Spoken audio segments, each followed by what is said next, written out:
Hello out there in YouTube land, Rival here. Thanks for stopping by. I have got a treat on the turntable for you today.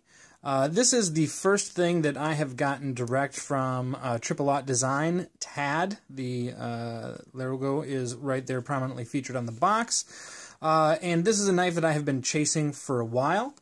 This is the G&G Hawk TAD Dauntless. And it is in CTS XHP steel. Now, these were first released, I want to say, like 2 years ago as one of the custom versions. TAD has an in-house design called the Dauntless, and they frequently partner with custom makers, have the makers give them their take on the Dauntless design, and then they put those for sale on the website. It's a very popular series. I've been well aware of them for a long time, but never really dove in. I did have my hands on a regular Dauntless once. It's a very nice knife. But, you know, there's a few things on it that just aren't quite for me. You know, one of the things was it was never a flipper design. It was always a thumb stud only design. It's a very simple plain frame lock and a simple steel. So, you know, it never really peaked at the top of my radar. Add to that Grant and Gavin Hawk Designs. They've got the Hawk Lock, which is by far my favorite locking mechanism, and they kind of addressed all the issues I had with the original Dauntless, so we will dive right in and talk about that. Like I said, originally it was released as a custom collaboration. Sometime this year they snuck out with a first run of these in the mid-tech version in Elmax steel. There were a few in carbon fiber. Some of them had copper back spacers. Very interesting rollout, but I didn't really hear a lot about it. When I started seeing the knives trickle in, kind of kept my eyes on things, and finally was able to get my hands on one. So this is the CTS XHP steel. XHP is a fantastic steel in my opinion. Wear resistance is very, very good. You can maintain it easily with a strop, you know, unless you do some really hardcore cutting tasks, in which case sharpening it, again, for an experienced sharpener, not that much of a deal. This one is in the plain black G10 scales. You can see they are contoured and not quite polished, but definitely smooth. They also are available in green G10. As of right now, on the TAD website, they were still up for grabs in those configurations. I've not been able to get my hands on a carbon fiber version. If you've got a carbon fiber version, I'll make it worth your while to trade. Hit me up. Again, getting back into the knife. So this, like I said at the outset, flipper. It's got that Hawk Lock, so the action on this is just amazing. A little awkward setup in front of the camera, but the way the Hawk Lock works, there's a pin hard pressed into the blade, and that pin, when it comes up against this lock, it's got like a little notch in it. You can see it depress and engage. It is now locked up until you release it. The detent is the new version of the detent that was first featured in the Orbit. I'd encourage you to go check out my Orbit video because I've got a photograph of the new detent mechanism. But it is basically a ball and spring with like a locator tab. So it is a very stiff detent, but it adds to the snappy action of this knife. Like once you break that detent, there's no way you're going to get a half-cocked fire, a misfire, or anything like that. It's just, in order to overcome that detent, it's there. And it is very much a light switch design. Though you push button guys, you'll adapt very quickly. Once it breaks the detent, like it is free moving. It doesn't have that lock bar pushing against it, so you've got just a great open action till you get to that Hawk Lock, and it's just got this wonderful mechanical locking sound, and it is so fidgety. So good. Now, it's a 3.5-inch blade from tip to shoulder, 3 inches of realistic cutting edge because they've got a nice choil in there. My only real complaint about this design is once you're using the choil, there's no place for your hand, or thumb rather, with jimping or anything to stop it from moving around the blade, but that's a minor issue.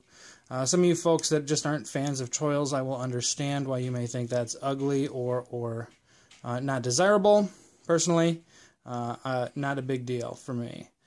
Fuller is just there for aesthetics, but it does got a nice high hollow grind, and it's 0.126, so just barely over a 1/4 inch, or excuse me, an 1/8 inch wide.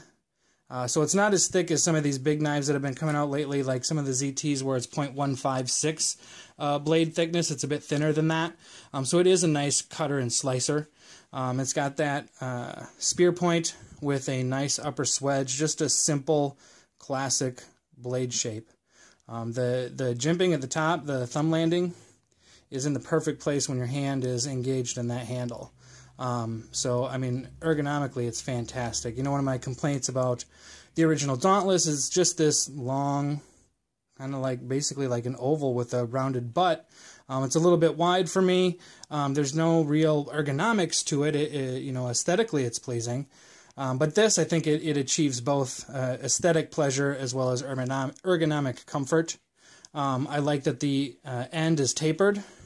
So your closed profile is just much more pleasing. These 3 stripes is kind of a trademark or an identifying feature of a TAD design, and it breaks up that smooth G10 really well. Interestingly, the handle or the scales are kind of like reverse shadow boxed, where you've got the scales coming over the titanium liners, and the hawk lock mechanism is nested inside the liners. But the way they did that channel makes for a nice landing area for your finger, so you're not getting, you know, nasty rough edges or cuts or anything like that when you're doing your flipping. And believe me, you'll be doing a lot of flipping because it is flippin' fidgety fantastic.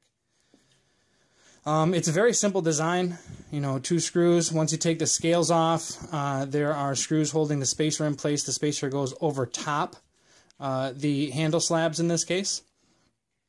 It's got that, I believe it's a patented, or I'm pretty sure it's a patented grip clip. I personally like the grip clip, and I think this is a good application. It's nice, tight towards the top. I'm a fan of you know, how well and how easy it is to just put in and out of your pocket. You've got it by the thumb here. You're putting it in your pocket, clip it in, unclip it, pull it out. Pretty fantastic. I understand some of you guys just don't like that overall clip look, think it may add a little bit of extra bulk, or you don't like the fact that you've now got this little tab hanging out and it can catch things. You know, if your spatial awareness is on point, not going to be a problem. Like I said, I like the grip clip. It's just another signature hawk design feature that I think is put really well into this design. You know, it's the same thickness as the recent offering of the Orbit, but it feels more slender simply because you've got fully contoured G10 here. It just is so comfortable in the hand in both grips as a result of the contouring on that G10. It really is a home run. I imagine it's Millet that made these, it's Millet that made these, it's Millet that made these. They've got a great partnership with G&G Hawk going. They've got an understanding of how the hawk lock works, and quite frankly, those two are pretty much identical. So I would imagine that's who made it, and they killed it with this again. You know, the choice of steel being a little bit different than just your regular average S35 VN that's on every knife these days, definitely pleasing to me. I would have liked to have gotten a carbon fiber version, but honestly, the thing that makes this different in my collection is the fact that it is just plain G10, so it still kind of stands out as a good everyday user and everyday carry knife. You know, I've been fidgeting a lot. You can tell the engagement and disengagement of that lock is definitely solid, strong. There's no wiggle in any direction. So it just makes for a nice, solid overall knife. It's 8 inches overall, so it's a pretty average medium size, 4.2 ounces. So it's not overly heavy or overly cumbersome in your pocket. It rides well in the pocket, again, thanks to that tapered top. It just tucks away in there really nice.